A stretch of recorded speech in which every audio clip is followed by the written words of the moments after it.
Hello, hello, hello, MBB community. Yes, we're back. Episode 2 in our three-part series deals with the business. Okay, so today's episode is called Managing My Model.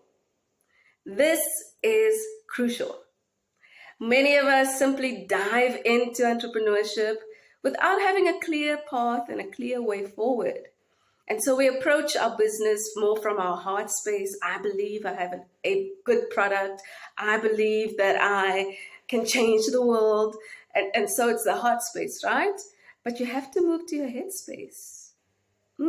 So if I just think back 20 years ago, sitting in my mother's lounge at 26, trying to figure out this entrepreneurial thing, right? I thought that the first thing that I needed to do was to put a business plan together, which I did. And it took me hours and days and weeks and months to complete the business plan. And I still got to a place where, to be honest, I wasn't quite clear on whether or not the market was going to respond to this new ad agency that I had in mind. And so I fumbled my way possibly for the first 18 to 24 months. I fumbled my way through establishing and setting up Afrofusion. But here's the thing, 20 years later, the game has changed. Now we have the business model canvas. And it's a one-pager that will give you a clear indication of whether or not the idea that you have, the project that you want to launch within your existing business or your existing business is profitable and sustainable. The 9 building blocks in the business model canvas will give you a clear indication of whether or not you should proceed to launch an idea, a project, or whether or not your existing business can actually get to a place where it is profitable and it is sustainable. Because yes, the ultimate goal is to create a profitable, sustainable business model. And here's what happens when you do that, right? You can pay yourself a salary from day one. I hear too many entrepreneurs, too many founders say to me, I am not paying myself a salary. When you have a profitable, sustainable business model, again, like I said in episode 1, you're not going to be out here at Pick and Pay, at Checkers, swiping your business card for personal expenses because you're paying yourself a salary.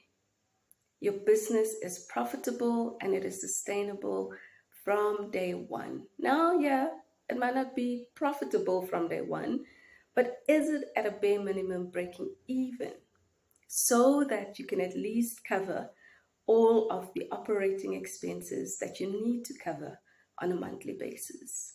And one of those operating expenses should be paying yourself a salary. Yeah, I hear this way too much, and I think it is avoidable. I sincerely believe it is avoidable.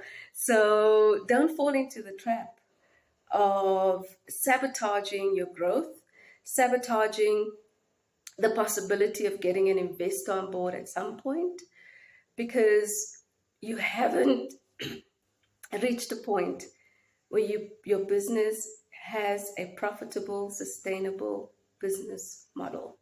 Because you want to build an asset of value. Like I said in episode 1, that's the ultimate goal, is to create an asset of value that can live on beyond you. And so even if you wake up and you're like, ooh, this is an amazing idea, throw it at the canvas. And I can guarantee you, it will give you a clear indication of whether or not you need to move ahead. And yes, your heart will say, no, this is going to work. It'll work. I know it's going to work. If the business model canvas and your advisory board says no, perhaps it might work, in 36 months' time, in 48 months' time. Heed the advice, because you don't want to be spending your days, your energy, your time on something that is just going to frustrate you down the line. And then entrepreneurship leaves that bad taste in your mouth. You don't want that. Okay, so in order to avoid that, throw your idea, your project, your existing business at the canvas so that you can get it to be profitable and sustainable.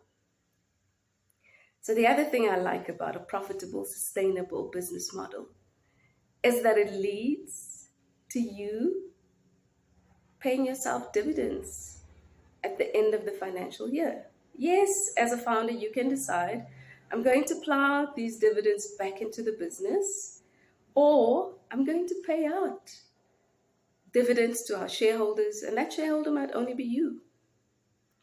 So when you build a profitable, sustainable business model, you can pay yourself a salary, you can pay yourself dividends, and that means going on holiday. Now, how many of you have been on holiday? How many of you have built a business that is able to comfortably have you go on holiday? Because also, when you build that profitable, sustainable business model, you as the founder work in the business a whole lot less, and you work on your business.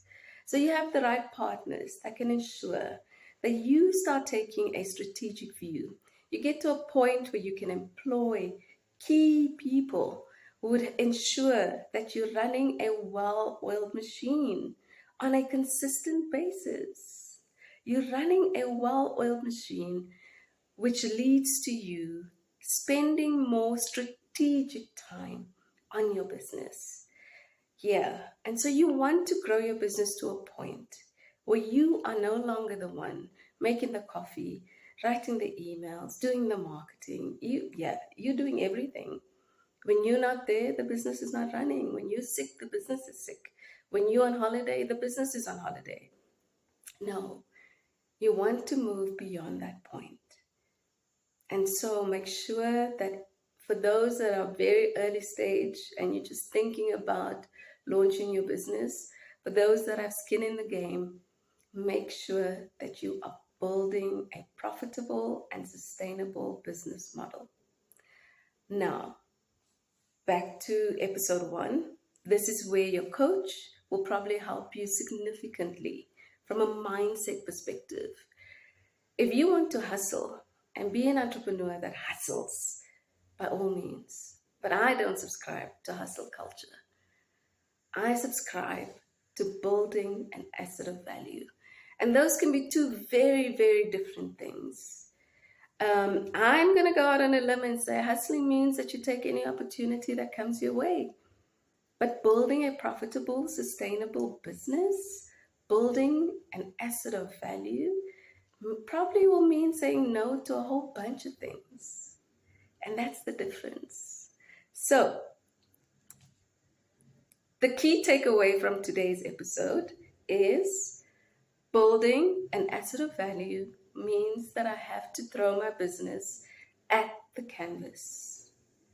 And I have to ensure that the 9 building blocks indicated in the canvas, and especially my value proposition, is so strong that the market will gravitate towards it.